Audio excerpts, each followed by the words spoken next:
구독자 여러분 안녕하세요. 블랙입니다. 오늘은 백신의 보급이 불러올 나비 효과, 유동성 축소와 2차 위기를 불러올 수 있을까? 라는 제목으로 영상을 시작해 보겠습니다.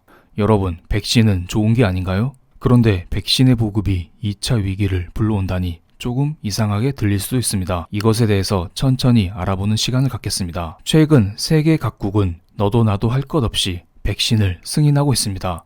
영국에서는 아스트라제네카 백신을 세계 최초로 긴급 사용 승인을 발표했고, 인도 역시 해당 백신을 승인했습니다. 조만간 접종을 시작한다고 합니다. 게다가 2021년 새해 화이자 백신이 첫 긴급 사용 승인을 받았습니다. 우리 대한민국 역시 모더나 백신을 5월부터 맞는다고 합니다. 여기에 중국 백신을 몰래 맞는 일본 부자들도 있다고 합니다. 중국의 시노팜 백신은 최근에 승인이 났지만 일본 부자들은 승인 나기 전에 작년 11월 12월 달 이때에 중국 백신을 몰래 맞았다고 합니다. 도대체 백신이 뭐길래 다들 이렇게 미친 듯이 맞고 있는 것일까요? 여기에 2021년 세계를 가를 한마디, 당신은 백신을 맞았습니까? 이런 말이 앞으로 유행할 수도 있습니다. 그래서 스페인은 코로나 백신 접종을 거부한 사람들의 명단을 EU 회원국과 공유하겠다고 밝혔습니다. 또한 프랑스는 백신을 맞지 않은 사람들이 대중교통을 타지 못하도록 하는 법안을 만들고, 백신 접종 여부를 표시한 백신 여권과 백신 어플리케이션도 곧 출시한다고 합니다.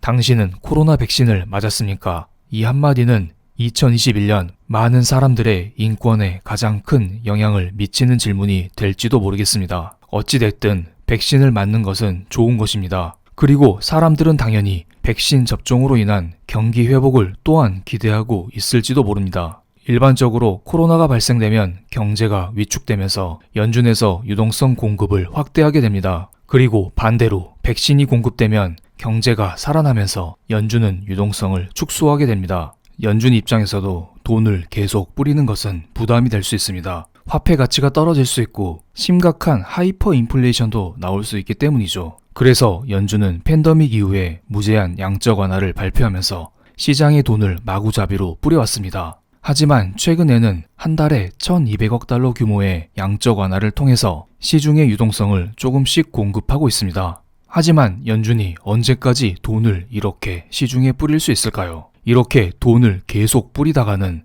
연준의 독이 되어 돌아올 수 있습니다. 심하면 미국의 신용등급 강등도 나올 수 있는 상태고요. 그래서 연준은 유동성 회수를 언젠가는 하긴 해야 됩니다. 최근에도 유동성 회수를 한 차례 한 적이 있고 2008년 경제위기 직후에도 유동성 회수를 한 번씩 했던 적이 있습니다. 물론 그때마다 증시는 발작을 보이면서 연준아, 유동성 회수를 하지마, 우리 아직 돈이 더 필요해, 사람들은 이런 말을 외쳤던 것이고요. 급기야 연준은 바로바로 돈을 다시 풀면서 사람들을 달래왔습니다. 어쨌든 연준은 이따금씩 돈을 회수하면서 증시의 반응을 보고 있는 것입니다. 즉, 간보는 것입니다. 그런데 연준이 유동성 회수를 할 때에는 막무가내로 하지 않습니다. 경제가 회복되고 있다는 것을 우선적으로 확인한 이후에 유동성을 축소시키는 것입니다. 이번에 백신 개발이 성공적으로 이뤄졌을 때 이것은 경기 회복으로 연결될 수 있고 연준의 유동성 축소 그리고 간보기가 또다시 나올 수 있다는 것을 여러분은 확인할 필요가 있습니다.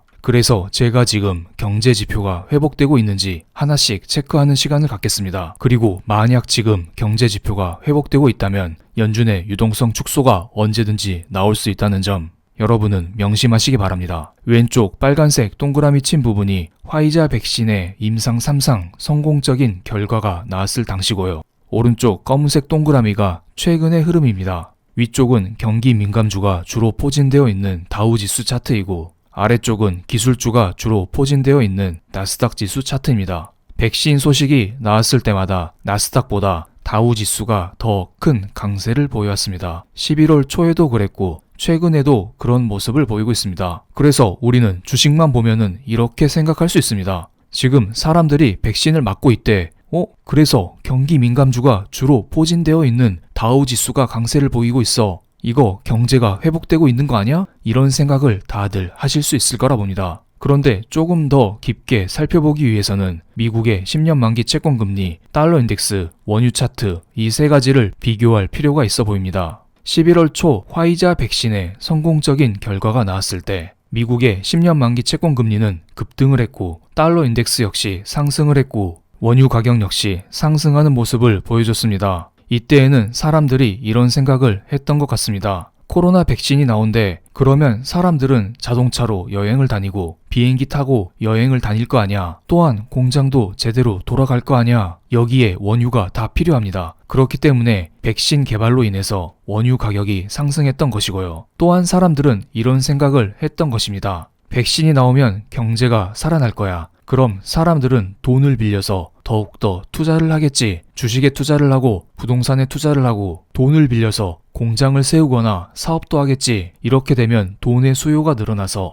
달러의 가치를 나타내는 달러 인덱스는 상승하고 미국의 채권 금리 역시 상승할 거야. 이런 사람들의 기대감을 반영해서 이때 당시에는 채권 금리 상승, 달러 상승, 유가 상승 이 세 가지가 나왔던 것입니다. 그런데 최근을 볼까요? 최근은 백신 개발과 조금 반대되는 움직임을 보이고 있습니다. 조금 이상하지 않나요? 지금 세계적으로 너도 나도 할 것 없이 백신 접종을 하고 있습니다. 그런데 반대로 채권 금리는 떨어지고 달러도 떨어지고 유가만 조금 버티고 있는 모습입니다. 아직 경기 회복세가 나타나고 있지 않다는 것입니다. 즉 당분간 유동성 축소는 생각하지 않으셔도 될 것 같습니다. 도대체 사람들은 왜 경기 회복을 기대하고 있지 않는 것일까요? 아니, 도대체 왜 이런 경기 회복과 반대되는 움직임이 나타나고 있는 것일까요? 이것에 대한 이유를 저는 크게 두 가지로 정리해 보겠습니다. 첫 번째는 백신에 대한 의구심입니다. 사람들은 아직도 백신을 의심하고 있습니다. 아스트라제네카 백신이 영국에서 승인됐다고 하지만 미국과 유럽은 품질, 안전, 효능에 대한 의심을 가지고 있고 당분간 해당 백신을 승인하지 않을 예정이라고 합니다. 그리고 영국에서 아스트라제네카 백신을 승인한 직후 독일의 닥스 지수 차트를 보면 이틀 연속 음봉이 나오고 있습니다. 만약 백신 승인을 호재로 받아들였다면 바로 장대 양봉이 나오지 않았을까요?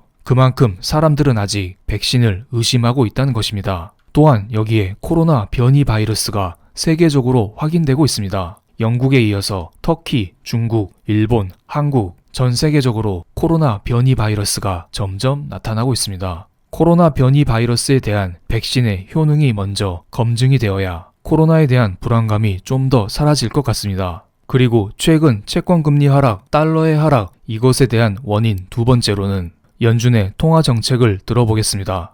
경기부양책에서 인당 지원 금액을 2,000달러로 인상하는 법안에 대해서 트럼프 대통령은 이미 승인을 했고 하원은 통과되었지만 상원에서 거부하고 있는 상태입니다. 그리고 연준은 계속 이렇게 말하고 있죠. 경기부양책이 통과되어야 내가 돈을 더 뿌려줄 거야. 그러니까 하원, 상원 너네들 빨리 경기부양책 먼저 통과나 시켜. 그런데 최근에 연준의 자산을 보면은 증가 속도가 점점 빨라지고 있습니다. 조금 이상하지 않나요? 경기부양책이 아직 통과되진 않았습니다. 그런데 돈을 뿌리는 속도가 빨라지고 있다는 것입니다. 이것에 대해서 저는 미국의 10년 만기 채권 금리를 들고 나왔습니다. 11월 초 화이자 백신 발표로 인해서 미국에서는 조금씩 경기 회복의 조짐이 보이고 있는 상태입니다. 그래서 미국의 채권 금리가 한때는 1% 가까이 올라갔던 적도 있고요. 이러한 금리 상승을 미국에서는 달갑게 여기고 있진 않습니다. 시중 금리가 올라가면 미국 정부에서 부담해야 할 채권에 대한 이자가 늘어나기 때문입니다. 그래서 지금 연준에서는 양적 완화를 통해서 미국의 채권 금리를 누르고 있다. 이렇게 볼 수도 있을 것 같습니다. 이러한 시나리오가 맞다면 최근에 나타나고 있는 미국 10년 만기 채권 금리의 하락, 달러 인덱스의 하락 이 두 가지가 모두 설명될 수 있기 때문이죠. 그럼 마지막으로